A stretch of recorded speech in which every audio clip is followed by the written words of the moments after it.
Joey Volume 2 is an OCG exclusive structure deck released in Japan on August 7th, 2003. It was the 6th deck to have ever been released in the OCG structure deck series. Looking online, Joey Volume 2 sells for around £70 nowadays, so if you have one of them, it's worth a few pennies if you're thinking about selling it anyway. Today we are going to be pitting this 14-year-old deck against the latest starter deck, Link Strike, just to see how it stacks up. Before that though, let's see what we're working with here.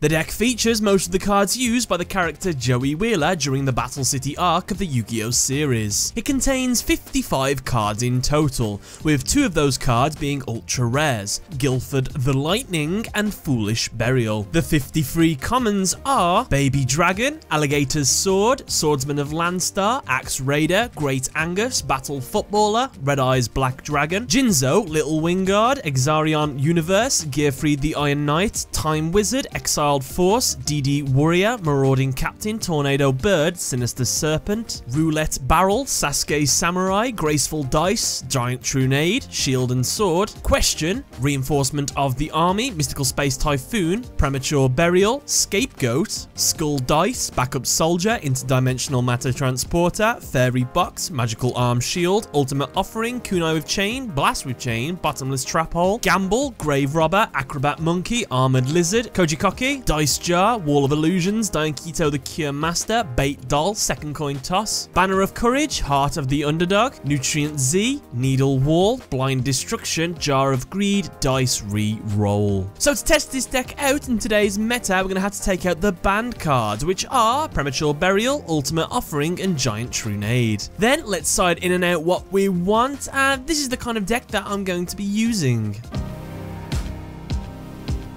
So this deck relies heavily on luck-based cards to boost your monster's attack power in order for them to be able to deal with powerful monsters. If I had to pick the top monsters in the deck, I'd say that the big 3 hitters are Guilford the Lightning with 2800 attack, Red Eyes Black Dragon with 2400 attack, and Jinzo with 2400 attack as well. However, requiring 2 tributes for Guilford and Red Eyes makes them really challenging to get on the field nowadays. Jinzo isn't as bad to get out, and plus it's got a really good effect, but still tough to get out those monsters. Some of my favourite monsters though in this deck are Wall of Illusions, Exiled Force, and Life Absorbing Machine. Each of them has a chance of getting rid of a monster that your opponent has, and Wall of Illusions especially, I remember it when I was younger and really enjoying it, though a lot of monsters have been able to get over 1850 defense. It's quite fun sometimes for them to attack into it and the monster gets bounced back to the hand. Pretty cool. Time Wizard and Dice Jar have like really high potential to be utter clutch cards, but the amount of luck you need to pull it off, you actually have to be Joey Wheeler himself to be able to do this. I mean, I think I used Dice Jar once and my opponent got the 6, so he did 6,000 damage to me,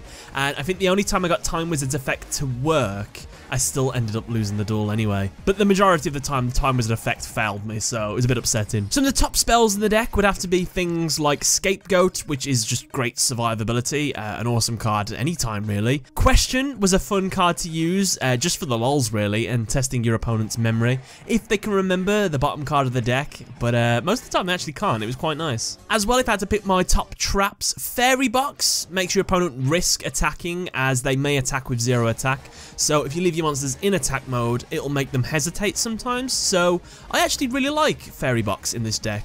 Needle Wall as well, it gives a chance of killing an opponent's monster with just a random dice throw, but I did add another card into the deck which I didn't realise affected both fields, so I think if you roll like a 4, it destroys all level 4 monsters on the field, so it even includes mine, so I probably wouldn't leave that in next time. I thought it just affected my opponent, but never mind. I also like Blast with Chain. The extra 500 attack was direly needed in this deck, plus the fact that if it is destroyed, you can destroy a monster as well. I like that. As well, it had Bottomless in here, and Bottomless is a good card, so yeah. Overall then, if I were to review Structure Deck Joey Volume 2 in just one sentence, I would say, overall, the deck isn't very strong really, and relies a little bit too much on luck. But guys, other than that, I hope you enjoyed this Structure Deck showcase of Joey Volume 2. Don't forget to give the video a like if you're enjoying this series, because I like to make more. These are going to be coming out every other week now, so look forward to that. But other than that, thanks a lot for watching. Catch you later.